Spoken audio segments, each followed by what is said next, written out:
அடேங்கப்பா, எல்லாத்தையும் கண்ட்ரோல் பண்றதுக்கு நீங்க முயற்சி பண்றீங்களா? அப்படின்னா சிரமம் தான் அதிகமா இருக்கும். நல்லா யோசிச்சு பாருங்க. நம்ம எதையாவது பிடிச்சுக்கிட்டா அதுவும் நம்மள பிடிச்சுக்கிட்டு இருக்கும் இல்லையா? அது மனசுலையும் நடக்கும்.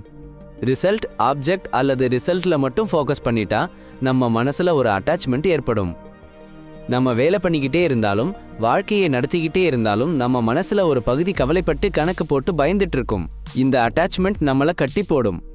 ஸ்ட்ரெஸ், அன்சைட்டி, எண்ட்லெஸ் டெசையர்ஸ்ல நம்மள நிரப்பிடும். ஆனா நம்ம துக்கத்தை மனசுலையும் உணர்ச்சி ரீதியாவுமே விட்டுட்டா நம்மளுக்கு ஃப்ரீடம் கிடைக்கும். இதுதான் பகவத்கீதையிலிருந்து கிடைக்கிற ஒரு அற்புதமான பாடம். கிருஷ்ணர் நம்மளுக்கு ஃபுல் டெடிகேஷன் கூட வேலை பண்ண சொல்றாரு, ஆனா அட்டாச்மெண்ட் இல்லாம. இதுதான் கர்மா யோகாவுடைய சாராம்சம். நிச்சயமா செய்யற கர்மம். பகவத்கீதை அத்தியாயம் 2 சலோகம் 47ல ஸ்ரீ கிருஷ்ணர் சொல்ற மாதிரி, உங்க உரிமைன்னா வேலை செய்யறது மட்டும்தான். அதோட பலன் உங்களுக்கு கிடையாது. வேலை பண்ணினா கிடைக்கிற பலன்ல உங்க மனசு பிடிச்சிருக்க கூடாது. வேலை செய்யாம இருக்கவும் உங்க மனசு பிடிச்சிருக்க கூடாது. கிருஷ்ணர் சொல்ற மாதிரி நம்மளால வேலை செய்ய முடியும், ஆனா பலனை நம்ம கட்டுப்பாட்டுல வைக்க முடியாது. அப்படின்னா வேலை செய்யவே கூடாதுன்னு அர்த்தம் இல்ல. முழு மனசா வேலையில கவனமா இருங்க. பலன் நம் கையில இல்லைன்னு தெரிஞ்சுக்கோங்க. வெற்றி தோல்வி நின்னு எப்பவும் கவலைப்பட்டுட்டே இருந்தா கவனம் சிதறிடும். ஆனா கவலையை விட்டுட்டு வேலையில மட்டும் கவனம் வச்சா எல்லாமே சுலபமா நடக்கும். பலனும் தானா வந்துரும். ஆனா கவலையை எப்படி விடுறது? சரணடைஞ்சா. கட்டாயப்படுத்தி இல்ல, புரிஞ்சுக்கி சரணடையணும்.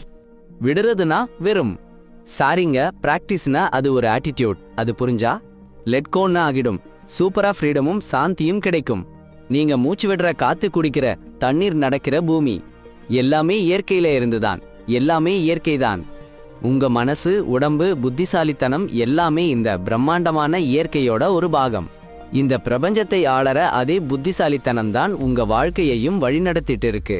சில பேர் இயற்கைன்னு சொல்றாங்க, சில பேர் பிரபஞ்சம்னு சொல்றாங்க, சில பேர் கடவுள்னு சொல்றாங்க. ஆனா அதோட சாராம்சம் ஒண்ணுதான். நீங்க தான் எல்லாத்தையும் பண்றீங்கன்னு நினைக்காதீங்க. ஒரு உயர்ந்த சக்தி வேலை பண்ணிட்டு இருக்கு. உங்களுக்கு தெரியுமா தெரியாதா?